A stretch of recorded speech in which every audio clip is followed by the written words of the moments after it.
Hi everybody, Steve Griffiths here, developer of the MTPredictor software program. Today I'd like to have a look at how the 4 US eminis unfolded on 3-minute charts yesterday. That's for March the 22nd. This is using MTPredictor 6.5. Excuse me. Let's start on the 3-minute chart of the YM. This is the mini Dow. Today I'd like to focus just on the automatic setups to give you a flavour on how these unfold. Yesterday was an interesting day on the YM. We started off with an automatic TS3 buy. This was against a black STF, as you can see down here, so it was a valid setup. So we put the analysis on, right mouse click, select automatic analysis, click on the coloured reversal bar. You can see the YM went right up to the first target. Standard trade management guidelines apply. In other words, we look to the STF. STF strength band is weak, therefore indicating the market is not going to trend. Therefore, we should come out at the WPT level, and as you can see, that banked a very nice 2.1R. Again, notice how we use correct position sizing.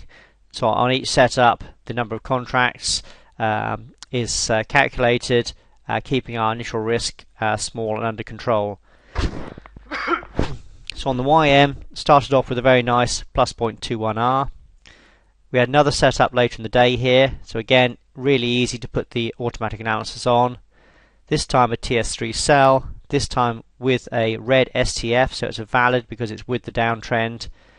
You can see here the YM didn't make the first target. However, if we put the DP off the prior wave below, this is a slightly more advanced technique, and this very often catches minor swing highs or lows. And as you can see, this is exactly what unfolded here. The YM went down to the decision point level before rallying up. So at the very least, on this particular trade, you should have been at break even, particularly when you hit the DP from the prior wave below. So break even trade here. Market went up, made another setup here. You can see by our history triangle. So I put the analysis on again. This would have been taken in and stopped out for a minus 1R loss. So yes, losses can and do unfold. It's important to understand that, as any professional trader knows. But the trick with MTPredictor is that we keep the risk small. So this would have been a minus 1R loss, and the trade earlier on in the day would have been a plus 2.1R profit. So the profits are larger than the losses, and that's what makes money over time.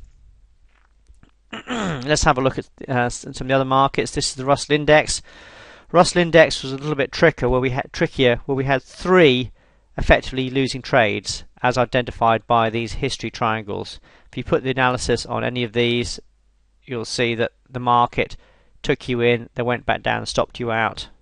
So the Russell Index had a hard day, but then all we have to do is scroll back a little bit to see right at the end of the prior day, and here you can see a beautiful TS3 setup that rallied really nicely, and so would have actually produced a nice profit. So even though the Russell Index had a hard day yesterday, the day before, you can see, comes on the back of a very nice profitable trade towards the end of the day.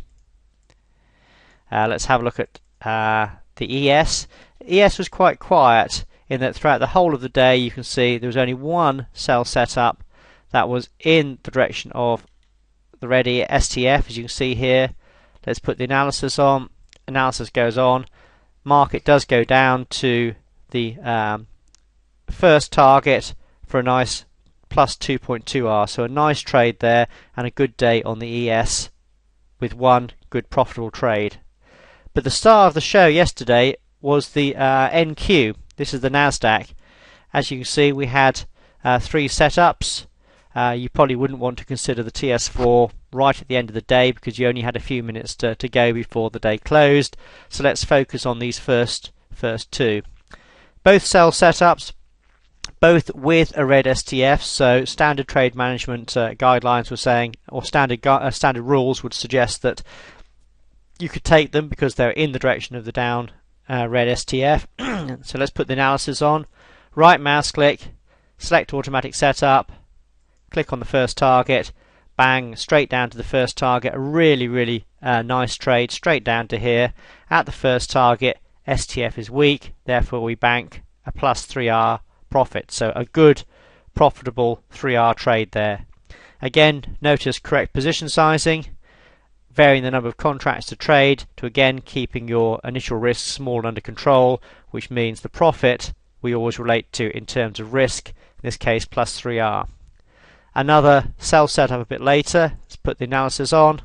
Again, goes down to the first target very nicely. Again, STF is weak, so you want to come out at the first target rather than looking to trail the stop on the idea that the market's going to go further, because the STF is suggesting that it isn't, and as you can see, that was exactly how it unfolded. So another good trade, again position sizing, controlling the initial risk, which means here we came out with a plus 2.5R trade. So a very good day on the Nasdaq with a plus 2.5R trade into the first target. In fact, that nailed the low of the day, coming just on the back of a trade earlier for a plus 3R profit. So a very good day on the Nasdaq, and a good day overall for the US minis on 3-minute charts. But I thought it was a good video to do where we looked purely and simply at the automatic setups and just took them and looked at them in line with the standard guidelines, in other words in the direction of the STF, and managed them according to the standard guidelines, i.e. using the STF strength band. So a good indication of how the automatic setups unfolded yesterday, particularly on the NQ. The NQ, as we've already seen, was a good day with some very good trades yesterday.